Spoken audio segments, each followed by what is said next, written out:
Good morning, everyone, and welcome to our official day one of Lift to Get Lean Prep Week. I am having the best day ever reading everyone's responses and introductions to this morning's post. If you have not had a chance to do that yet, please do so. The more we know about you, the better we can coach you. When we understand what you have going on at home, the kind of work that you're doing, the stresses that you're dealing with, what you've done in the past. So again, the more we know about you, the better we can coach you. Today, I want to remind you, we start slow.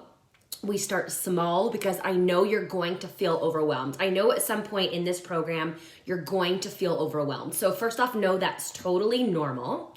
Second, remember you are totally supported by myself, Leanne, Alejandra, and Lisa. So we have your back, and guess who else has your back? 80 other people. The 80 other people in this group, you now have a team of support. So you may not have a team of support at home, in your work environment, etc. You now do. That's one of the reasons that you joined this group, to get that support network. So check that off your box. You just made 80 new best friends. Now, today, since we are starting slow and small, I want to remind you that change itself, you guys, it's a skill. And learning any new skill can be challenging, but changing yourself, oh my gosh, that's almost as difficult as trying to change somebody else. So what do? First off, remind yourself that change is a skill, and we're gonna practice every single day making small, tiny changes. We start small so that we can be successful and show ourselves, you know what? I can change. And I want that to be one of your mantras right now. You know what? I can change. No matter what you have going on today or what was going on last week, 6 months, a year ago, you don't have to stay that way. Not that there's anything wrong with you, but you were built to evolve. So remember that change is a skill, and you can totally do this. But in order to get these changes to stick, we have to get to know ourselves a little bit better. So the better you know yourself and what makes you tick, where resistance might pop up, the better you're going to be able to manage yourself. So this essentially becomes a course in self-management. And you know what's a really popular term right now? Reparenting. Some of us are going to have to reparent ourselves. And you'll see, you may have signed up to figure out what to eat, but what's even more important than knowing what to eat is knowing what to think. So buckle up, you guys, because it's going to be a wild ride, and it's going to go so fast. So let's start today with our owner's manual. I refer to your journal as your owner's manual. Again, this is where you're going to write notes about yourself and get to know yourself a little bit better. So think of your owner's manual as your own personal handling instructions. Like, if you have kids, you know that you can't give so-and-so certain things for breakfast because they'll flip out, and so doesn't like socks, and so won't wear jeans. This is you. You're learning how to handle yourself just a little bit better. So think about things that you already know about yourself as it pertains to what we're about to do. Perhaps you've got food allergies, or particular meal preferences. You don't like chicken, but you do love fish. Maybe you already know that you love to cook. Other people don't like to cook, so they're going to be looking for a meal prep service, which, you guys, time is money, and if you have more money than you have time right now, look at a meal prep service for you. Whatever you know or discover later, what is most important is that, like I said last night, you make this your journey. Eyes on your paper, no comparisons. Because there's no comparison to you. You are special, you are awesome. Don't compare your special or awesome to anybody else's special or awesome. Stay aware and pay attention. Allow yourself to learn about yourself. Don't go into this part of it on autopilot. Be really curious. How does that make me feel? How did I react when she told me that fill in the blank? Stay really curious and aware. Stay open to the process. If you've only been eating 100 grams of carbohydrates a day, and I tell you that you should be eating 150 grams of carbs, Trust that I know what I'm talking about. Trust that I've helped hundreds of other people make the changes that you want to change. If what you're doing wasn't working, maybe it's time to change. So I just ask you, please be open to this process. Check in with the group, engage with the group. Don't write off the easy stuff. So the morning posts could potentially be easy things, especially for those of you who are in your second or your third rounds. Next week, I'll be asking you, okay, what proteins are you eating today? Don't write that off. Tell us. What are your fat sources today? Don't write that off. The little stuff, the small stuff is very important. If it were not important, I would not put it in the program because this time is going to fly by. I have no room for fluff. There is absolutely no fluff in this program. If I make a post, it's important. I'm not struggling to find content to tell you guys. I have to be very careful with what I dish out. So just know that if I post it, if I make a video about it, it is important. The other thing, play and experiment, right? Have fun with your workouts, have fun with some new meals, try something different. And this should be an enjoyable process. You do not need to white knuckle it through this program. You do not need to suffer through this program. And if that is like some old thoughts that you have about the way you think fat loss should be, let's start to rewrite that story right now, today. This can be enjoyable. You do not have to suffer. You do not have to be deprived. You do not have to always be hungry. Okay? So again, if that's like, oh my gosh, are you sure? Yes. Yes, I'm sure. Will there be days when you're hungry? Yes. As if fat loss is your goal, yes, but that's fine. Also, allow yourself to screw up. There are going to be days where you miss. That's okay. Our little motto, well, my motto is don't miss twice. Miss a workout, no big deal. Don't miss the next day. Miss your macros, no big deal. Don't miss the next day. Go off and have 25 margaritas, no big deal. Don't do that the next day, right?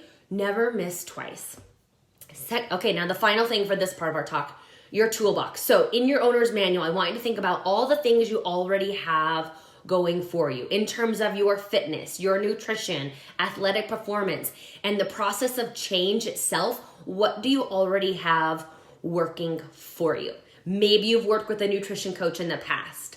Maybe you've already done a lot of personal development on your own. I love you guys. I can always tell, by the way, when you answer my questions. What skills do you already have? Maybe you already know how to cook. You've got a regimented meal prep schedule that you implement every Sunday or Monday already. Maybe you're comfortable in Facebook groups and using the search engines and all of that. Maybe you are really good at time management, so you already know how to schedule everything. You've got systems in place. You will succeed, I promise. And what is it that you already know? You already know food allergies that you've got. You already know your way around your home gym or the regular gym. You already know about yourself that you get crabby if you don't eat every 4 hours. Very important information to know. Now, once you've taken stock of what tools you already have in your toolbox, ask yourself, how can I use these tools, my experience, my skills, my knowledge that I already have to be successful? What else do I need in order to move forward? So I will type these questions in the description of the video along with the second part here. So we talked about our owner's manual. Now, another really important set of questions is talking about how ready, willing, and able are you to do this? And there's no judgment here, right? This is you getting to know yourself better. I want you to think about how ready are you to change, how willing are you to change, and how able are you to change. So let's talk about being ready to change. Think about what brought you to the group this round. What's going on in your life? Are you sick of what you have been doing? Maybe what you have been doing isn't working. On a scale of 1 to 10, with 1 being, nope, I'm not gonna change. Kylie doesn't know what she's talking about. Nothing, this is not gonna work for me. To 10, yes, I am totally ready. Let's do this. How ready are you to change? Scale of 1 to 10. Now, number 2, I really like this one. How willing are you to change? Think about how open to change you are right now. Changing your mindset, changing your old habits, changing your routines. Are you willing to just go with the flow of what we coach you through? Or do you hate being told what to do? And if you hate being told what to do, you need to know that about yourself. So last night on the Q&A call, I mentioned questioners. There are also rebels. And I've got a bit of a rebel inside of me as well, right? Anyone else out there who's an entrepreneur, you've got rebel tendencies. But that can bite us in the ass if we don't take other people's advice. So how are you going to use that knowledge and coach yourself and change yourself, knowing that you're a rebel? Now, back to our scoring. On a scale of 1 to 10, with 1 being no change, Kylie, I am digging my heels in, you cannot make me do this, to 10 being, Kylie, Leanne, Lisa, Alejandra, I am putty in your hands. Mold me into whatever you want me to be. That's a 10. So 1 to 10, how willing are you to trust the process of this program, to trust your coaches and change? And then finally, how able are you to change? And this is one I want you to be really realistic with yourself about. Sometimes you are ready to change. Sometimes you are willing to change, but life is happening. And right now, a lot of us have life happening. Something is blocking us. It could be, like it used to be the normal things, like you're going back to school, you've got a toddler and you've got an infant. But now you are working a full-time big girl, big boy job and your kids are at home and you're trying to entertain them while you're working your real job, while feeding them food and making sure they don't, kill each other. That's really hard right now. So I want you to be really realistic with what you have going on in your life right now. Maybe you want and hope to change so much, but your environment, like your spouse is there, maybe you live with your in-laws right now and it's just a mess. So be honest with yourself. On a scale of 1 to 10, with 1 being right now, I just can't change. I am totally in survival mode. To 10 being, I have all the tools I need, I have all the support I need, let's go. How able are you to change? And the final thing I'll talk about today is noticing and naming resistance. You're gonna hear me say notice and name a lot. If anyone has gone through AA, like Alcoholics Anonymous, I think this is another big thing that they talk about, like noticing and naming. I notice that I do this when I do that. Or I notice, again, you're just learning how to manage yourself. In this coaching, like I said, you're gonna hear a lot about noticing and naming. It just means that we're paying attention to what's happening around us. So a second ago, I mentioned you might notice you make really bad decisions when you get too hungry. Okay, I noticed that. I named it, waiting too long to eat. Now I can fix it. If you can mention it, you can manage it. And I stole that from Mr. Rogers. So get so aware, you guys. Get so woke. Get so woke about yourself so that you can name all the things and then you can manage all the things. I notice I can't have Cinnamon Toast Crunch in the kitchen or else I can't stay away from it. I notice that if I don't work out first thing in the morning, that it doesn't happen. Okay, you mentioned it. Now we can manage it.